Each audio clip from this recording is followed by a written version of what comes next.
I'm Joe Lample.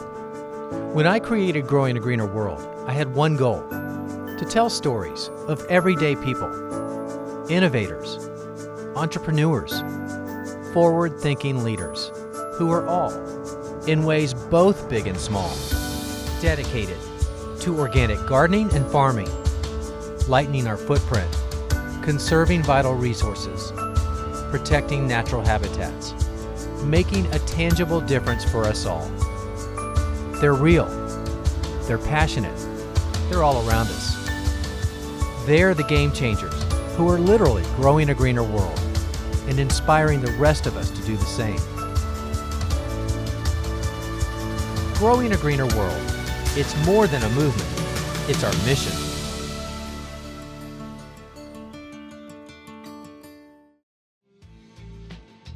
Community gardens. We hear the term now more than ever. And according to the National Community Gardening Association, the definition is simply any piece of land gardened by a group of people. Now, as simple as that definition sounds, the benefits of these type of gardens are far-reaching, transcending cultural and generational barriers.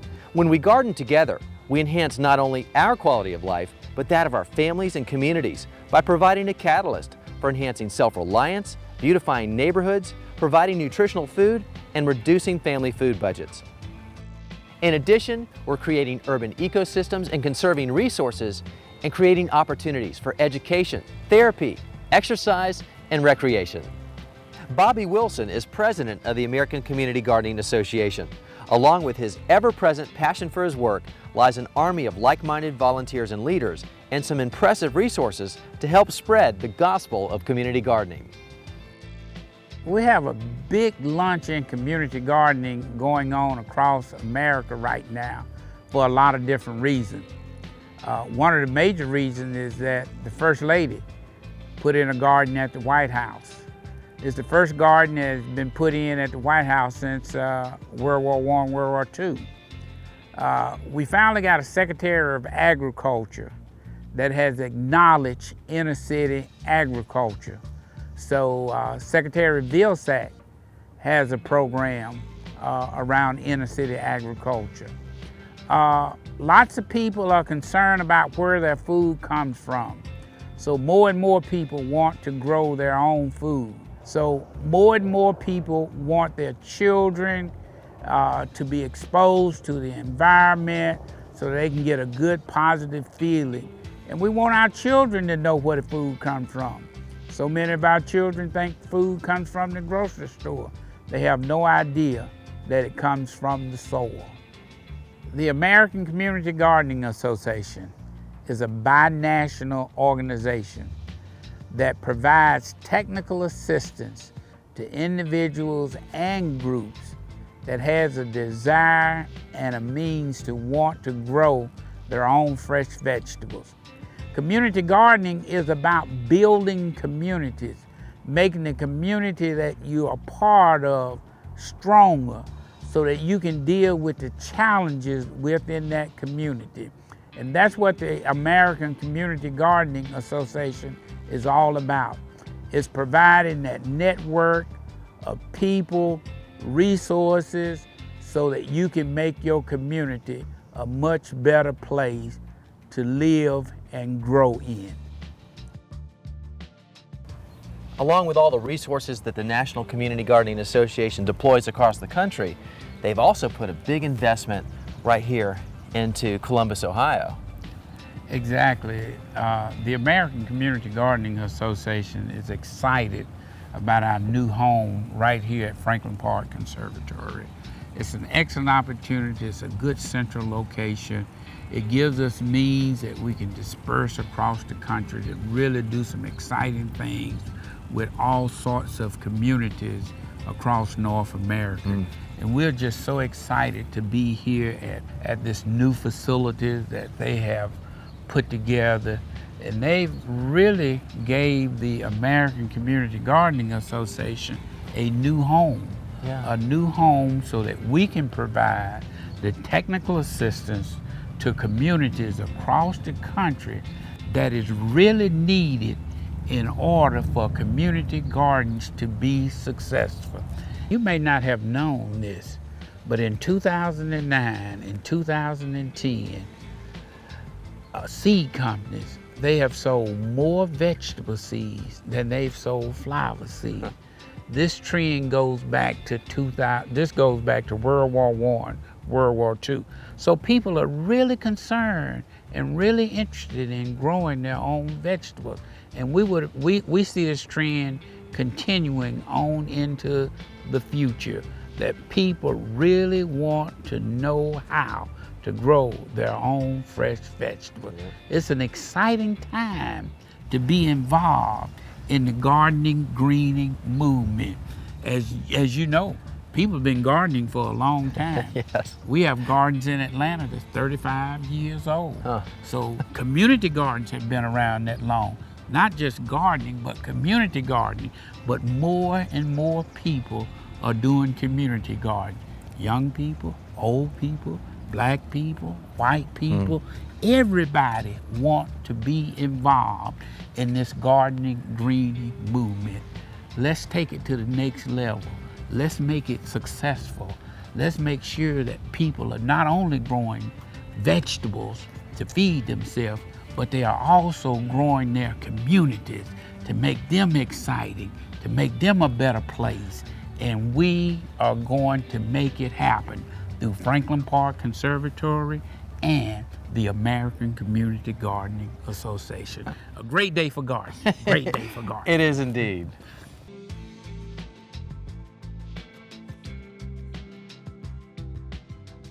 No matter where you live, chances are there's a community garden near you. In Seattle, Washington, Interbay Pea Patch is known as the Garden Between the Bays. It's one of the largest and most involved community gardens around and a shining example of resourcefulness and sustainability. Ray Schutte is the site coordinator. To say he loves spending time here would be an understatement. He's gifted thousands of volunteer hours to make community gardening in Seattle possible for anyone willing to get their hands dirty. Ray, from the moment I pulled up here, I've met a lot of people. Some of them are new gardeners, or at least new to Interbay. But then a lot of the people that I meet here have been here a really long time, including you. It's true. I've been here for 15 years. There's people who've been here since 1973, 74. There's 4 or 5 of those still around. But it's very much like the neighborhood. It's very much like any good community. There's a group of people that are older and they pass knowledge and share ideas and stories and culture. And there's always new people that come into that and they're welcomed into that and made a part of the community. Yeah, this is a community garden that's been here a long time. What's the history of it? This used to be a dump in 1930. And in the 1960s, it was capped with clay, clay capped, 15 foot deep, and they parked cars here for the World's Fair. But then in '73, these group of people started gardening, and then they decided to build a golf course. And they moved those people, disrupted their lives, in 1980. Okay, and at that time, the city council laid out an acre in this area for a community garden forever, and that gave it some political strength that's sitting behind it. And they moved those gardeners to another location. In 1996, they decided to build another golf course, and this time they needed to move the garden to build a new golf course, okay? Yeah. Those moves did some interesting things because it built the town or community. When a community goes through adversarial events, they bond, and they bond tightly. And although you lose a certain percentage of them, like between the second move and the third move, we lost 20-25% of the gardeners. Those people that were left really bonded tightly, and so they get to know each other tighter, okay? Yeah. And that provided a cultural base. Well, how many people are actively gardening here now? We have about 125 gardeners this year at Interbay, spread over an acre. Is there a waiting list? There's a waiting list of 203 people. It takes about 2 years to get into this garden. So literally they're either dying off or probably moving away. That's true. And so we have a turnover somewhere between somewhere around 10% a year, 10 to 12% a year is the turnover in this garden, and bringing in new blood. And we like it. We get new families, people with little kids, and people that haven't been married yet, you know. What do you see as one of the main attractions to this garden and community gardening in general? Well, first and foremost, I think in a community garden is this whole business of urban isolation. It breaks it down. People get to know each other. You get to know each other people slowly in a garden. It's not like you have an event that everybody's at every Sunday like a church, okay? So it takes time to get to know your neighbors, but you get to know them. Right. That's the first thing. So it's a social thing. But most importantly, soil is a great equalizer. Whether you're rich okay? Whether you're whatever, the soil's going to treat you fairly, the weather's going to treat you fairly. It puts everybody on the bottom rung. There's here, all the composting materials that come here, the recycling and all that kind of stuff for building the soil are all free. Okay, so it doesn't matter how much money you have, you're on the same ground footing as I am. You have any plans to check out of this garden anytime soon? Death do us part. Okay, All really right. simple. What a great way to go.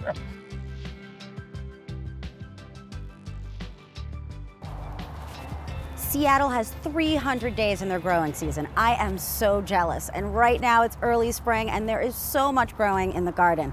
Beautiful tulips, and I can see the peonies coming through. There's also a lot of cold weather crops here, like broccoli and onions and so many things that you can just start picking and eating fresh from the garden right now. I love community gardens because it brings people together. It's a great place where you can meet your neighbors and work on common ground and have fun together outside in the sunshine. Here in this community garden, there are so many different gardening techniques that they're employing. They've got hoop houses, which help kickstart the growing season, and they also have different types of trellises and arbors, and it is so beautiful, and it's a great place to get a lot of ideas. So if you want to get some ideas on what to do with your garden, check out your local community garden. You know, it's no secret that I love community gardens. And this one here in Seattle, Washington, Interbay Pea Patch, is no exception. In fact, I'm meeting today this wonderful woman, Deb Rock, one of the master gardeners here, to discuss how they give literally thousands of pounds of food to organizations that support those less fortunate. Deb Rock with the Russian kale, and here you are. How you doing? Hi Nathan, I'm great. How are you today? I'm doing really great. As I came around, I saw, speaking of Russian kale, it's all gone. What happened to that stuff near the back? Well, we had this fantastic food bank kickoff yesterday, and it was our 10th year. We had a wonderful crowd, and we harvested it. We sent it straight to the food bank. 21 pounds. 21 pounds to the food bank. It was awesome. That's fantastic. And how long have you guys been doing that?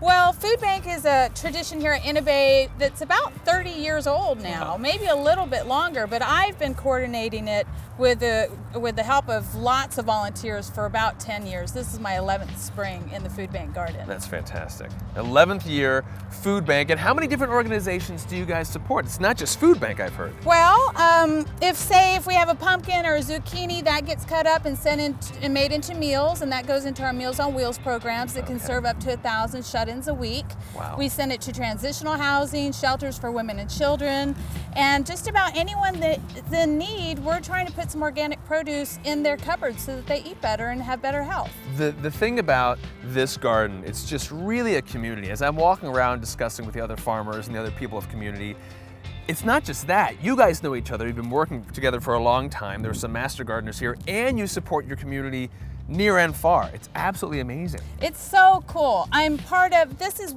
one of 70 pea patches in the Seattle city proper. Okay. And 48 to 50 of those gardens actually have food bank gardens in them. And collectively, we're growing 28,000 pounds of organic produce for the very things that I just talked about. And so it's really amazing what we can do. That is a lot of food. It's exciting. Let's take a walk around. Let's see what else is growing this time of the season. That. All right. I love that.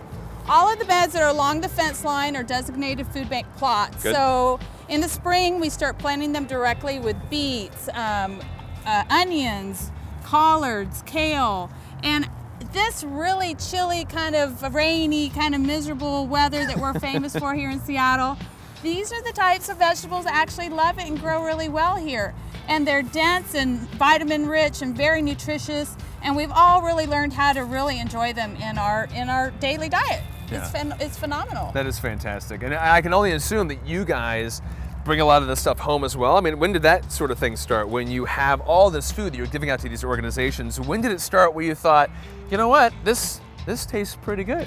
Well, about 6 weeks from today, we'll start sitting down underneath the arbor after a food bank work party, and we'll actually break bread and share stories and have a big salad and really kind of enjoy the fruits of our labors. So it goes both ways. We're enjoying it. We're finding community and friendship in what we do, giving back to our community, and in the process, we're doing something really neat for people in need. Well, I'll tell you, they're lucky to have you. Thank you. You're welcome. I love coming to community gardens and pea patches because of all the different things you see here. And one of my favorite parts, all the different people you meet. Now you have a lot of experienced gardeners that have been doing it all their lives, and then you have the newbies where they come and learn everything about gardening right here. And then you have a lot of people in the middle. Now I met Jude Berman. She's one of those people that already knew a good bit about gardening, but she's learned a lot more since she's been here at Interbay. Hey Jude. Hey Joe. So you're one of those gardeners who is not necessarily brand new to gardening. You've flower gardened for a while, but food gardening is new to you, right? Food gardening happened when I moved to Seattle about 6 years ago for the man I love. And I got here and I didn't know anybody except the man I love. And I found this garden right next to where I lived and met Deb and the food bank crew, started working every Tuesday night in the food bank gardens, learning all about vegetables. And then I became a garden groupie. And before I even had my own plot, I had to wait a whole year on the waiting list, but I was here for every event and every potluck and every work party and you name it, every fundraiser I was here. So you've learned a few things about food gardening since then, right? I feel like, I hesitate to say, but something of an expert. Fantastic. Well, I see that you've got some good success. Tell me about what you've got planted here. Because it looks like I just put in some little gem romaine lettuce, which I started from seed at home on my balcony. Wow, look at that. And what they'll look like in a couple of months is this little guy over there. So when did that go in the ground? That went in last fall and lived under plastic for the winter. And basically in the winter it doesn't grow very much, but as soon as it warms up it starts to grow. So I've been harvesting away. As you can see, there are little holes in there because we've been eating a lot of lettuce. Yeah, you've been harvesting away. This is dinner, supper. Right? This is dinner. Red sails, right? Red sails, and we have some cinnamon romaine over there, and we got spinach over there, and I grow as many greens as I possibly can. You said something about when it gets to midsummer, what happens in... I have about 90% of what we eat on the table comes from the garden. And you know, if I could raise goats in the garden, I would. So I'm really not a vegetarian, but I might as well be. Oh, fantastic. Well, it looks like you were off to a great start for this season, and I'll let you were hard at work, I'll let you get back at it. That's great. But congratulations on everything you've learned so far. What's the best part about this for you? Everything. Yeah. It grounds me. Yeah. You know, I work at home at my computer and I come out here and I'm connected to the soil and I'm out in nature and I have all these wonderful friends in my community here. It makes my life complete. Excellent. Here you go. Thank you. Got some more planning to do. Yeah. Thanks a lot. Thanks, Joe. See you later. Take care. You know, I love the cool winter nights because it allows me to make some really great stews and soups. And that's why I'm using kale today, some of the best stuff that Mother Nature has to offer. And it's really, really easy to use, and it's extremely nutritious as well. To boot, kids don't have to know, it's delicious. One of the things I'm making today, a ribollita soup, which is kind of like a minestrone soup the day after when you reintroduce the soup in a different way. That's exactly what this is. And best of all in one pot, okay? So we're starting with some of this delicious applewood smoked bacon. And I'm starting in a cold pot, okay, without any oil. That's where a little bit of the fat from the bacon is coming into play. All I have to do is chop this up pretty thin, put it in the cold pot, and that's when I'll turn on the heat. And that goes in. All right, so the best thing about winter stews as well is the building of flavors. We're gonna start with the bacon, which has a smoky flavor. Now we're gonna add some garlic and onions, all right? So just take the skin right off the onion, I'll dice it, and we're well underway to ribollita soup. And in the pot it goes. So we'll stir this around. You can already smell that bacon, applewood smoked bacon. This is when the neighbors come knocking on your door and say, what is that amazing smell? Well, it's gonna be ribollita in about a half an hour, I'll tell you. And the next thing that goes in there, fresh garlic. Get that little punch of fresh garlic in there.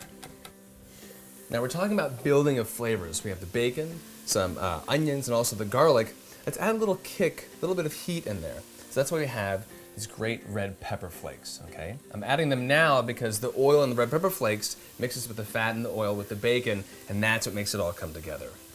Give it a quick stir. All right, now let's build on top of that. Still, how about some carrots? Delicious.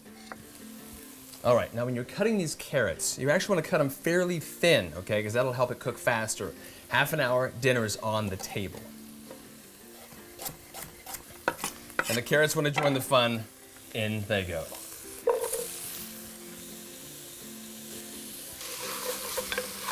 All right, fantastic flavors we have going on. I want maybe a little bit more on the side of sweetness. That's where this little gem comes into play. Fennel. Celery works fine, but when you have fennel, it has the same crunch, but this brings a certain like sweetness to the game. So I'm gonna dice this up and in it goes.